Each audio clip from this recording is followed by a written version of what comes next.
Hello বন্ধুরা, আমার চ্যানেলে সবাইকে স্বাগত। আজকে আমি রান্না করব দস্তা কচুর পাতা দিয়ে চিংড়ি মাছ ভাপা। চলো শুরু করা যাক রান্নাটা। পাতাটা কেটে কুচিয়ে নিয়েছি। এবার 1 চামচ লবণ দিয়ে মেখে নেব। 1 চামচ লবণ দিয়ে দিলাম। এবার ভালো করে মেখে নেব। মাখা হয়ে গেছে, এবার 10 মিনিট রেখে দেবো।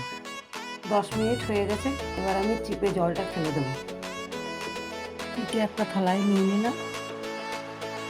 এবার চিংড়ি মাছটা দিয়ে দিলাম। 1 চামচ সর্ষে বাটা দিয়ে দিলাম। সাদা আর লাল সর্ষে বেটে রেখেছিলাম।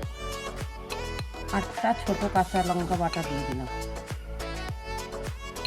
একটু লঙ্কার গুঁড়ো দিয়ে দিলাম। 4টে কাঁচা লঙ্কা দিয়ে দিলাম।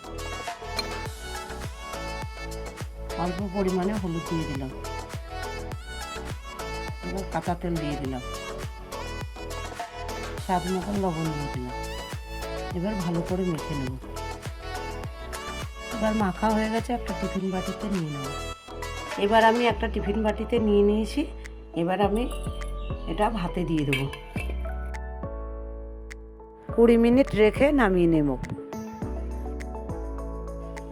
আমার ভাপানো এবার হয়ে গেছে। ভাপানোটা এবার ভাত থেকে আমি নামিয়ে নেব। এবার টিফিন বাটিটা খুলে দেখাবো। এই রান্নাটা আপনাদের যদি ভালো লেগে থাকে একটা লাইক, একটা কমেন্ট, একটা শেয়ার করে দেবেন। চ্যানেলটিকে সাবস্ক্রাইব করে দেবেন।